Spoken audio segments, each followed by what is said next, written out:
The day after Rahul's Lok Sabha address, parts of his speech have been expunged. Gandhi's comments on violent Hindus, parts of his address on NEET, Agniveer on Adani, Ambani, all have been expunged after Modi ministers claimed Rahul had peddled lies in his speech. Gandhi, meanwhile, reacting to parts of his speech being expunged, has lashed out at the government and Prime Minister Modi. He wrote a letter to the Speaker expressing displeasure over speech expunction. He said the move is against democracy. He's defended his remarks made in Parliament in Lok Sabha yesterday, accusing the Prime Minister and the Modi government of hiding the truth from the country. BJP has hit back over his remarks, saying that Gandhi is spreading misinformation and lying to the country. BJP has also demanded Rahul Gandhi's apology in this matter. Modi ji की दुनिया में सच्चाई expunge हो सकती है, मगर reality में सच्चाई एक्सपंज नहीं हो सकती है। जो मैंने कहा था, जो मैंने कहना था, मैंने कह दिया, वो सच्चाई है। और एक्सपंज करें, जितना करना है करें, सच्चाई सच्चाई होती है। देखिए, ऐसा है, ये तो दिखाने का मतलब ये है कि वो भाव क्या है, मैसेज क्या है, और उन्होंने किस तरह के ऐसे देवी देवताओं के चित्रों को ला करके वहां पर उद्धृत किया है, तो उसके पीछे भाव है। भारतीय जनता पार्टी को उनके विचारों के, उनके जो उन्होंने विचार दिया है सदन के अंदर, उस भाव को समझना चाहिए। सबसे पहले तो उन्होंने ऐसा कोई बयान नहीं दिया। उन्होंने कहा जो हिंदू होने का ढोंग रचाकर अपनी राजनीति करते हैं, उनके बारे में बयान दिया। उनमें और हमें बहुत जमीन आसमान का अंतर है। ये लोग अपनी राजनीति के लिए इस्तेमाल करते हैं हिंदू धर्म, और हम अपनी आस्था पे विश्वास रखते हैं। वो नफरत फैलाते हैं राजनीति की आड़ में, और अपने धर्म के आधार पे हम लोग प्यार और जो इंक्लूसिवनेस है, जो आइडिया है, ईथोस है हिंदू धर्म का, वो करते हैं। भाजपाई विचारधारा से हिंसक है, कर्म से हिंसक है, और हिंदू हिंसक नहीं हो सकता है। ये बार बार राहुल गांधी जी ने भी कहा, हम भी कह रहे हैं। अच्छा, आप मुझे बताइए, जो पार्टी हिंदुओं को गाली दे वो हिंदू हो सकती है क्या?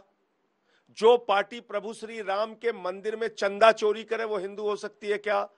जिस पार्टी के नेता आदिवासी के सर पे पेशाब करें वो हिंदू हो सकते हैं क्या? मैं समझता हूं कि किसी ने सुना ही नहीं, या ना सुनने का स्वांग किया, पाखंड किया।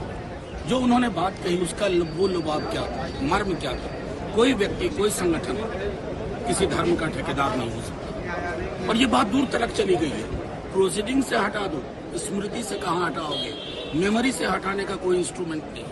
कल माननीय नेता प्रतिपक्ष श्री राहुल गांधी जी ने अपनी स्पीच में कई इनएक्यूरेट स्टेटमेंट्स करी हैं। इसके तहत मैंने आपके समक्ष डायरेक्शन 115 में एक नोटिस प्रस्तुत करा है। आपसे अनुरोध है कि इसका कृपया संज्ञान लीजिए। मेरा इतना ही माननीय सभापति जी कहना है, कल अगर मुझे मेरी पार्टी ने, मेरे प्रधानमंत्री जी ने अवसर दिया अपना पक्ष रखने का, अपनी पार्टी का पक्ष रखने का, अगर उसमें एक भी बात असत्य हो, जो मैंने कहा कि इमरजेंसी आपने लगाई थी, लोकतंत्र का चीरहरण आपने किया था, अगर आपको लगता है झूठ है तो आप इस पे बोलिए। मैंने कहा था। Thank you.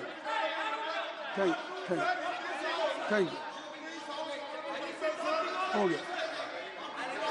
Nothing will go on record. Please. This time, being a leader of opposition, he has chosen the platform in the parliament to insult the Hindus across the country.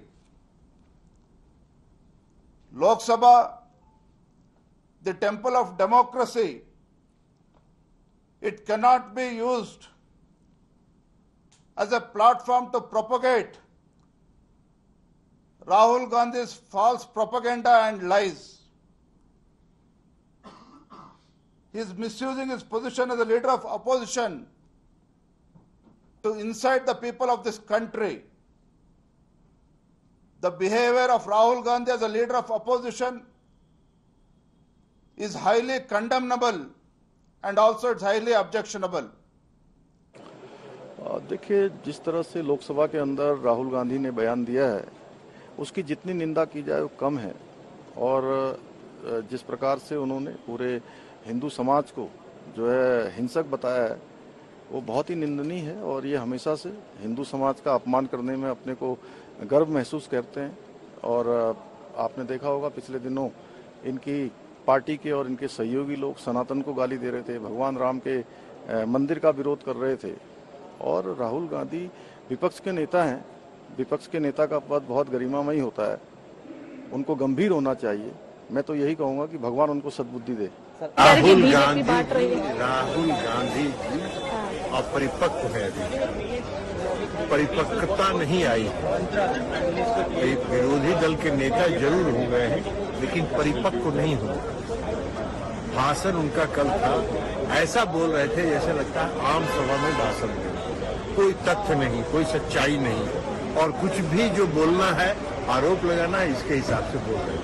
तो इसलिए परिपक्वता लाना चाहिए। अगर विपक्ष के नेता बने हैं तो उनमें परिपक्वता लाना चाहिए। आज जो प्रधानमंत्री का मार्गदर्शन था, उससे आप कितने प्रभावित हैं? बहुत ज्यादा भाई। प्रधानमंत्री जी के अनुभव की तुलना आप किसी से कर ही नहीं सकते। 3 बार एक राज्य के मुख्यमंत्री रहे, 30 बार देश के प्रधानमंत्री रहे हैं। ऐसे में उनका मार्गदर्शन हम सब के लिए, मैं 30 बार का सांसद हूँ, फिर भी उनसे सीखने के लिए इतना कुछ मिलता है। तो सोचिए पहली बार के सांसदों को उनके अनुभव से कितना लाभ मिलेगा। हैविंग सेड इट, हमारे घटक दलों में भी, एनडीए के घटक दलों में भी चिंता थी कि जिस तरीके से हाल फिलहाल के दिनों में संसद में मर्यादाओं को तोड़ने का प्रयास किया गया, स्पीकर के चुनाव को लेकर हो या एलओपी का कल जिस तरीके से संबोधन था, जिसमें अलग अलग धर्मों की भावना को उन्होंने आहत करने का काम किया, जिस तरीके से हिंदू हिंसक होते हैं, इस बात को कोई बर्दाश्त नहीं कर सकता। और आप बांटने की राजनीति करेंगे ये कहकर कि नहीं, मैं बीजेपी के हिंदुओं को कह रहा था, बीजेपी के हिंदू अलग, कांग्रेस के हिंदू अलग, ये नहीं बर्दाश्त किया जा सकता। बट जिस तरीके से प्रधानमंत्री पर व्यक्तिगत टिप्पणी की, चेयर के ऊपर व्यक्तिगत टिप्पणी की, सदन के पटल पर तथ्यात्मक गलत जानकारियां रखी, इस बात को लेकर एनडीए के घटक दलों में चिंता थी। Rahul Gandhi's comments on Abhay Mudra drew sharp criticism from religious leaders as well. Let's take a listen. And a very powerful idea that emerges from the idea of truth, courage, and non-violence. And that idea, of course, it is a symbol that many of you hate, but that idea is the Abhay Mudra, the symbol of the Congress Party, which, as you can see, is also in this image. And Jai Mahadev. And what that Rajnath Singh ji is looking very surprised. And what that Abhay Mudra shows, it is the next step of the evolution of the idea of facing the truth, fearlessness, and ahimsa, satya and ahimsa, as Mahatma Gandhi ji used to say. And the Abhay Mudra is the idea that it is not good enough to just keep this internal. It is not good enough to not be scared.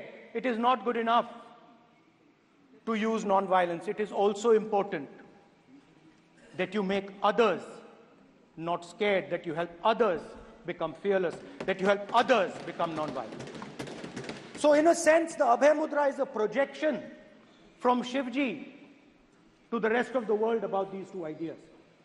Of course, these two ideas were used by us, all of us, when we fought the British. And they were put forth by Mahatma Gandhi. इस्लाम में ये clear concept है कि अल्लाह सुब्हानहू व तआला एक creator है और is the most merciful and the most compassionate, and there is no associations of any partners or any symbolism with the presence of God, Allah subhanahu wa ta'ala.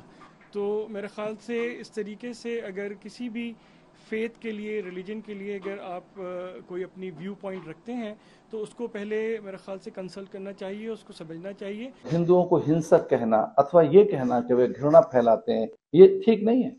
इस प्रकार की बातें कहकर आप पूरे समाज को लांछित कर रहे हैं, अपमानित कर रहे हैं। हिंदू समाज अत्यंत उदार है और वह ऐसा समाज है जो सर्वसमावेशी है, सबका सम्मान करता है, सभी जातियों का, सब मत पंथों का, सभी धर्मों का। हमारे सभी प्राणी अत्यंत आदरणीय हैं। आदरणीय राहुल गांधी जी का बार बार ये कहना कि हिंदू हिंसक है और हिंदू नफरत पैदा करते हैं या हिंदू 24 घंटे हिंसा करते हैं अथवा मिथ्या बोलते हैं, मैं उनके इन शब्दों की भर्त्सना करता हूँ, खेद व्यक्त करता हूँ। जो facts before the house place किए अबाउट द रिलीजन्स, धर्मों के बारे में बताया गया, वो मेरे हिसाब से उनके पास जानकारी नहीं थी। अधूरी जानकारी, गलत जानकारी उन्होंने हाउस में रखी है, जिसकी मुझे बहुत ही आज पीड़ा है, दुखी हूं मैं। एक रिस्पॉन्सिबल पोस्ट पे एक ऐसे बयान देने जो कि बिल्कुल गलत दे रहे हैं, इससे मेरा मन बहुत आज आहत हुआ है, क्योंकि कई बार ऐसा होता है कि गलत जानकारी देने से भी बहुत लोगों में गलत मैसेज जाता है। तो आज जैसे उन्होंने गलत जानकारी बिफोर द हाउस दी है, ये बहुत ही मैं उससे आहत हूँ और मेरे को आज बहुत भारी तकलीफ हुई है इससे। All right, protest and ruckus in Parliament and protests outside as well against Gandhi's remarks. Protesters are demanding that Congress MP should tender an apology. Remember that Lok Sabha Speaker has expunged most parts of his speech. Here in the streets of Jammu, you can see that the activists of Dogra Front are staging protests against Rahul Gandhi and they are demanding his apology. Yesterday, leader of opposition in Lok Sabha, Rahul Gandhi, while making his speech, made controversial remarks on Hindus, and as a result of that, now protests are being witnessed in the streets. Here in Jammu, activists of Dogra Front are demanding apology of Rahul Gandhi and they are holding banners that Hindu kabhi hinsak nahi ho sakta, that Hindus can never be violent, and they are also alleging that Rahul Gandhi has hurt the sentiments of Hindus, Rahul Gandhi has insulted Hindus. That's what the protesters here are saying, and now they are demanding that Rahul Gandhi should tender an unconditional apology over his remarks. Rahul Gandhi आज संसद होते तो बात कुछ और होती। विपक्ष का नेता जिम्मेवार, क्या चाहते हैं? निष्कासित, इस सत्र से निष्कासित। कोई शब्द कहने से पहले बड़ी मेहनत करी राहुल गांधी ने, एक पोजीशन बनी, अरे खुद ही मलिया मेट कर दी। भारतीय जनता पार्टी को बाहर से किसी को लाने की जरूरत नहीं है।